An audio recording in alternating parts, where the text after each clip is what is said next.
C'est la 58e et on va voir ce que l'artiste a fait sur la contrainte du jour qui était avec des noms de personnes célèbres. Exemple, ex-fan des 60s, mon bistrot préféré de Renault, etc. L'artiste, on me voit? C'est bon. J'aurais aimé être un Ciotti, un Sarkozy, un Estrosi, un Balkany, un Salvini, un Réac fini. J'aurais aimé être du gratin, un Raffarin, un Darmanin, un digne héritier de Pétain. J'aurais aimé être un des cons.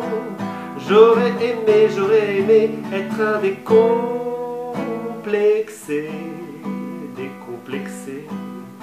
Être un Pasqua, un Séguéla, Copé, Juppé, Douquet, être un Didier, l'Allemand, un fanat du modèle allemand, un patron du MEDEF, un Yuri Medvedev, un sans scrupule économique, une jeunesse Véronique. J'aurais aimé être un des cons. J'aurais aimé être un décomplexé, décomplexé.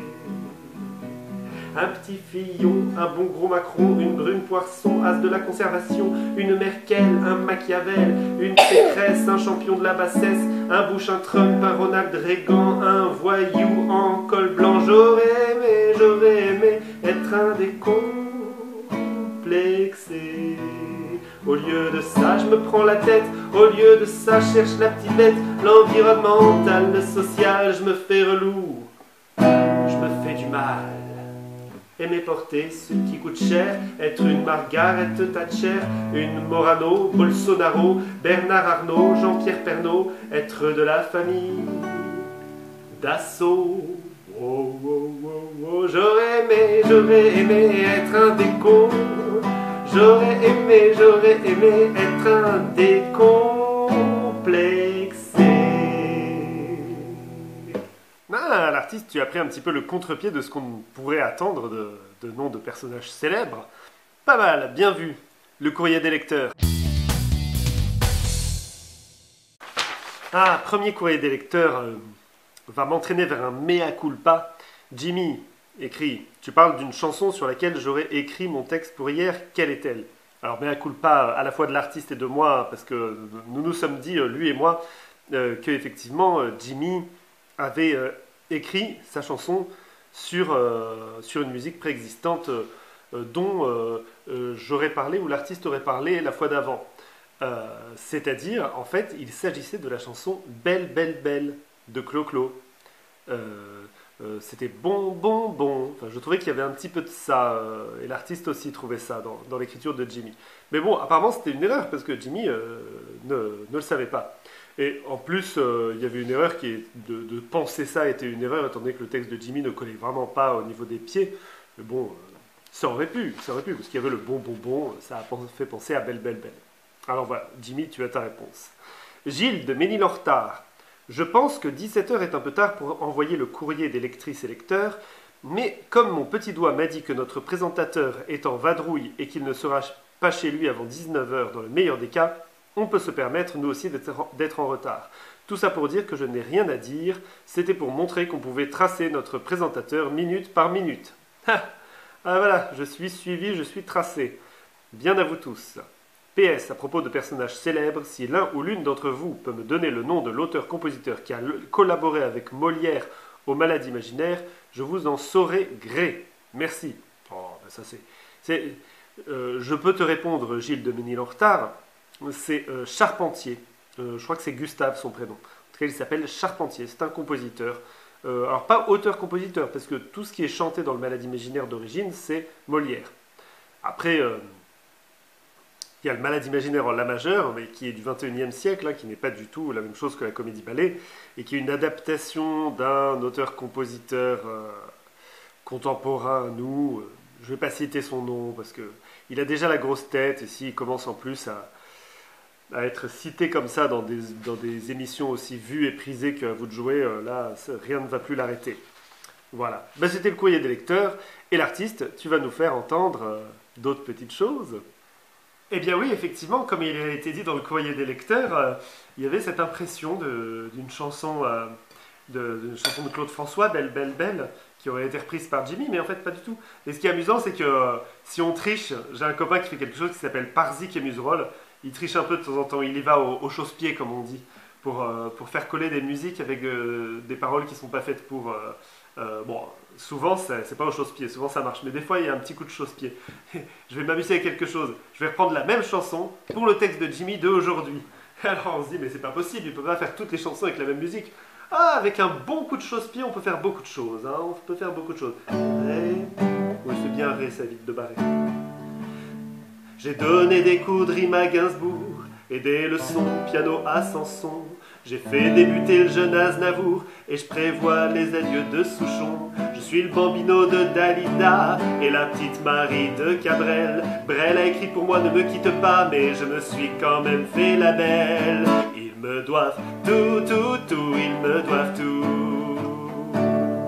Tout, tout, tout, ils me doivent tout.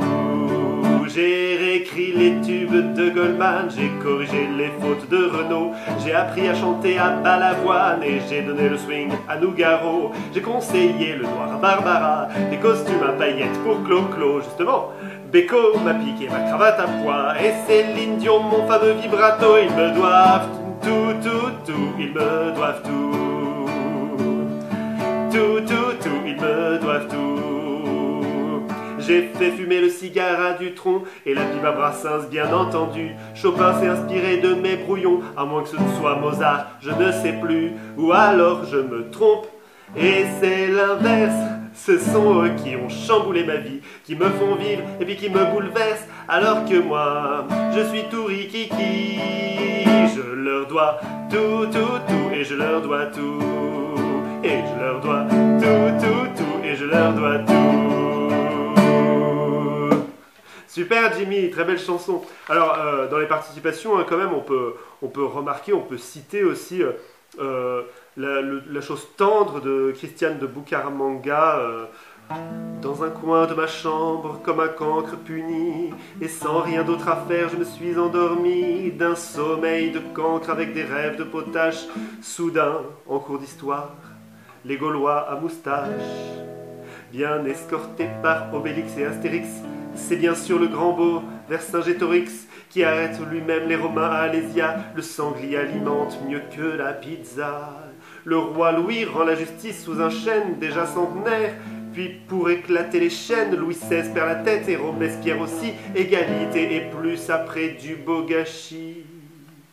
Dans un coin de ma chambre, un génie se réveille. Apprendre en rêvant, le sommeil est une merveille. Dans un sommeil de cancre, avec rêve de génie, l'histoire de France, ses rois et reines sont mes amis. Bon, je l'ai faite en condensé, accéléré, semi-improvisé, hein, mais c'est pour vous donner une idée. Oh, la chanson de Christiane de Bucaramanga pourrait être un petit peu rallongée et être un vrai tube. Alors ensuite, vous pouvez prendre les textes de Gilles de Ménostalgie, de Gilles de Ménil-Pinceau et de Gilles de Ménil-Ciné, qui a fait vraiment un triple exercice de style, de grand talent. Je ne vais pas vous les faire, mais c'est comme fait Brassens pour... on prend le même accord.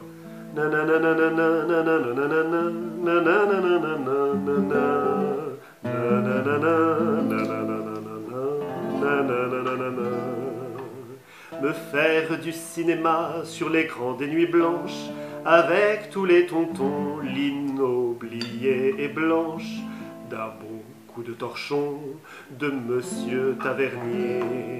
Je revois les exploits du grand Philippe Noiret, alors qu'à cette époque, l'actrice était toute neuve. Montant en bon sauvage, séduit Catherine Deneuve. Je suis un peu allé au chausse-pied sur la fin. Mais, vous voyez, quand on est des Alexandrins, on peut toujours faire le début de « Il n'y a pas d'amour heureux », ça marche toujours. Faites-le, chantez les rimes de Gilles là-dessus. Et Sylvie de Rennes aussi. Ah oui, Sylvie de Rennes qui, elle, rencontre des gens de toutes sortes, très différents, tant que ça la fait partir et que ça la fait rêver. Et puis un petit hommage à l'artiste. Ah Sylvie, arrête! Et ben voilà, on a fait le tour. Bravo tout le monde. Bravo tout le monde et merci l'artiste pour les tuyaux sur la mise en musique qu'on peut faire nous-mêmes. C'est intéressant. C'est vrai que Brassens a pas mal utilisé ça, le fait de réutiliser des musiques. Alors, il a composé quasi tout ce qu'il a fait, mais c'est vrai qu'entre Je vous salue Marie et Il n'y a pas d'amour heureux, c'est quasiment la même musique. On passe aux contraintes pour demain.